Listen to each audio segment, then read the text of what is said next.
Salut, c'est Trado, content de vous retrouver pour la mise à jour de l'analyse technique du CAC 40 et nouveau pied de nez des marchés américains qui progressent significativement ce vendredi. On va commencer par ça d'ailleurs parce que vous savez que c'est directeur. Donc le Dow Jones, le SP 500 pour commencer à progresser de 1,6%. Regardez. Hein. Alors j'allais dire contre toute attente. Non, je peux pas vous dire tout et son contraire. C'est pas contre toute attente puisque on avait dit pas plus tard que la séance précédente qu'on était sur un gros support et qu'à partir de là il fallait pas conclure à une baisse. Mais voilà, même si c'était prévisible, même si on en a parlé, pour moi ça reste quand même surprenant compte tenu de ce qui se passe actuellement. Mais voilà, on peut écouter les actualités, on peut s'intéresser à ce qui se dit sur le niveau militaire, géopolitique. Les marchés ont leur propre façon de voir les choses et c'est intéressant de voir que eh bien, la structure n'est pas baissière. Une fois de plus, la structure, elle est quoi? La structure, je répète pour ceux qui n'ont pas vu la vidéo d'hier, la structure hebdomadaire, elle est toujours haussière. Vous voyez, on a des pics et des creux qui sont ascendants et on a rebondi sur la zone de support.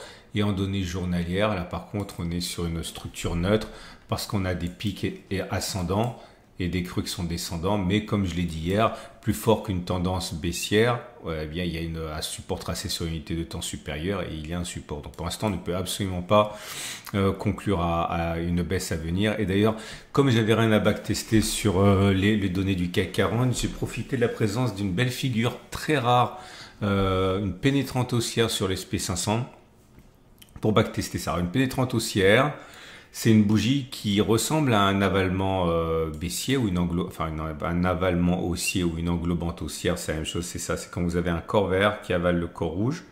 C'est assez fréquent. Comme ici, c'est haussier d'ailleurs. Et la différence entre une pénétrante haussière et une englobante haussière, c'est que la pénétrante va bien commencer plus bas, c'est les corps qui comptent, on ne fait pas attention aux mèches. Hein.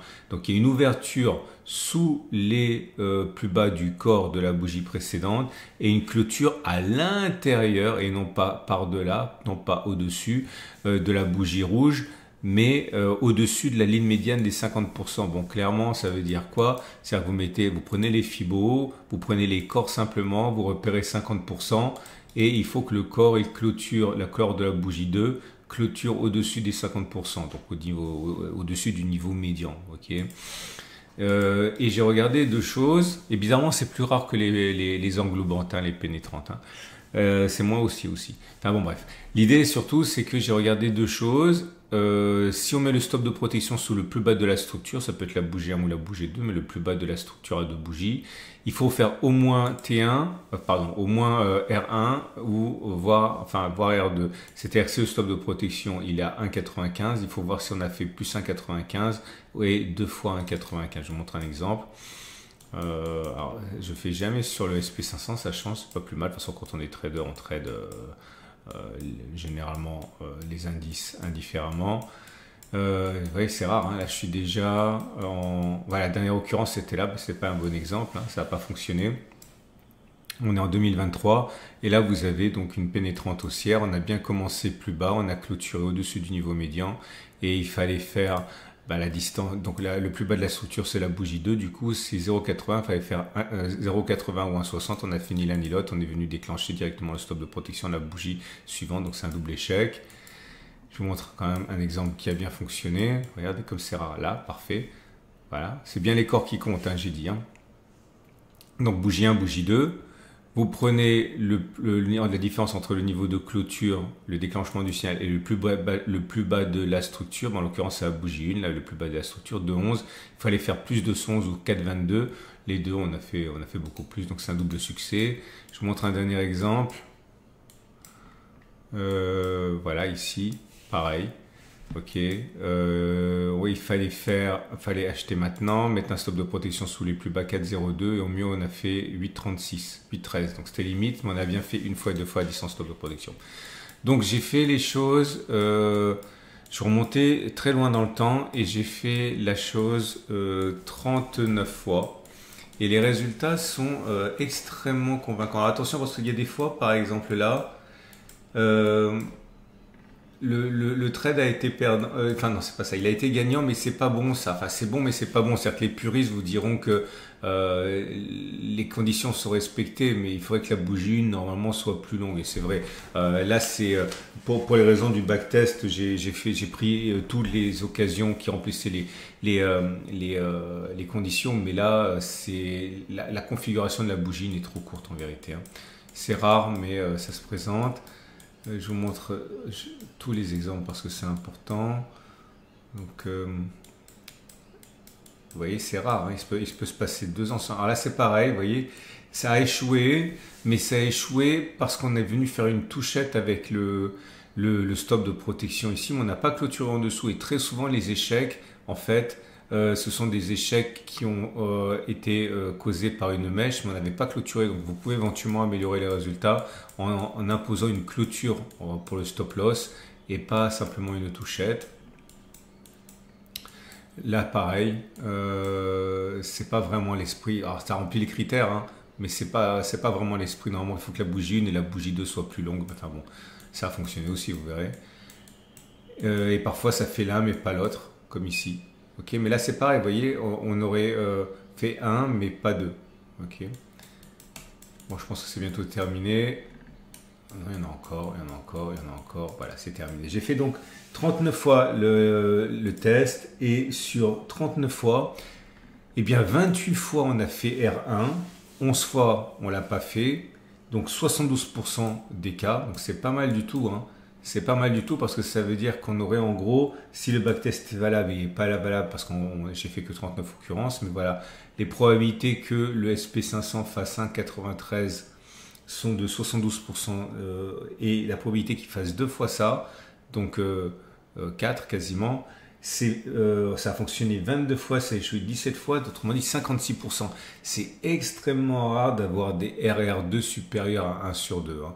Donc j'invite vraiment, si ça vous a intéressé, à faire un backtest de ça plus approfondi parce que ben voilà, clairement c'est très intéressant d'utiliser ce setup sur le SP500. De mémoire, ça fonctionne pas aussi bien sur le CAC 40 d'ailleurs. Mais bon, à vous de travailler et de vous forger des certitudes statistiques.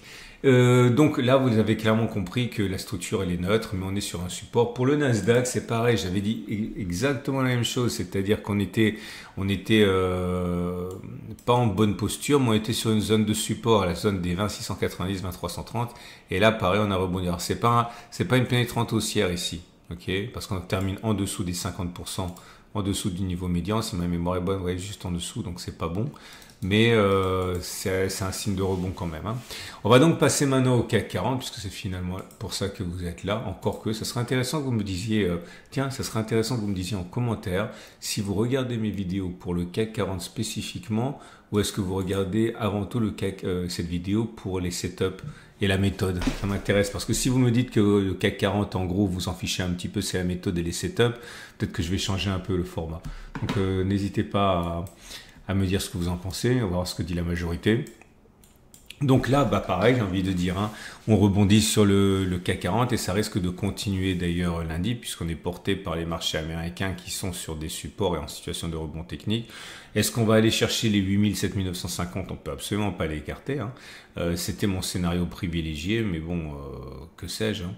Et puis, bah, rien de plus. J'ai pas de signaux à vous montrer sur le CAC 40. On a simplement la moyenne mobile à cette période qui n'est plus baissière. On clôture un petit peu au-dessus et surtout elle devient plate. Bon, alors c'est mathématique, elle devient plate parce que c'est un calcul, mais en tout cas la tendance immédiate n'est pas vraiment baissière. La tendance générale par contre, elle est haussière et la tendance de fond, elle est haussière.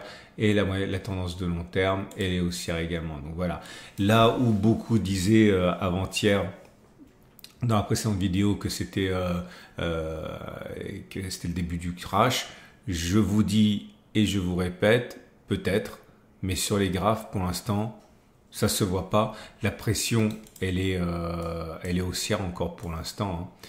Donc j'envisage que ça aille plus bas personnellement si je vous donne le fond de ma pensée, mais voilà, je suis pas là non plus pour vous donner le fond de ma pensée, je suis là pour vous montrer des faits, et dans les faits, bah non, il y a rien pour l'instant, c'est une tendance haussière, point.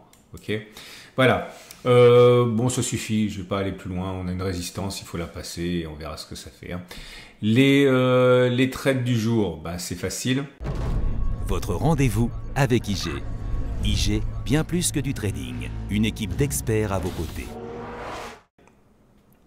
Si vous êtes haussier, bah, je répète ce que j'ai dit, acheter maintenant, pour moi, ça n'a pas beaucoup de sens. Hein. Soit on achète sur cette zone de support, on met un stop de protection serré ou large, soit on achète sur cette zone-là et on met un stop de protection en dessous de la zone, soit éventuellement on attend que l'on passe, tout ça, voilà, imaginons que ça s'envole, mais dans ce cas on attend un throwback, enfin oui un throwback, on achète, on parie sur un retour de la hausse, stop de protection en dessous, c'est une possibilité aussi. Par contre, si vous êtes plutôt avec un biais baissier, eh bien vous êtes sur une super zone ici, hein, puisque voilà, vous pouvez parier sur un retour sur la zone de support ici, stop de protection large pour éviter de se prendre une mèche, et puis c'est jouable. Hein. Voilà. Je vous donne rendez-vous pour la préparation de la semaine de trading, c'est demain. Les cryptos, alors certains vont dire, bah voilà, ça tient pas les cryptos, c'est pas bien, etc. Mais si vous y croyez un petit peu, sachez que ça a tellement descendu que vous voulez peut-être en profiter. Personne ne sait ce qui va se passer, mais en tout cas, si vous y croyez, vous avez vraiment un point d'entrée. Et également l'analyse sur l'or que j'ai déjà produite et les ETF. Excellente journée. Je vous donne rendez-vous, je l'ai déjà dit. C'est le 6, ok, avec mon pote Alexandre Baradez et Thomas Roudot pour IG. On se retrouve pour un webinaire et on va voir ce qui se passe au niveau des marchés ensemble. Voilà, au niveau fondamentaux, on fait pas beaucoup mieux qu'Alexandre Baradez en France. Hein. Allez, excellente journée et à demain pour la mise à jour.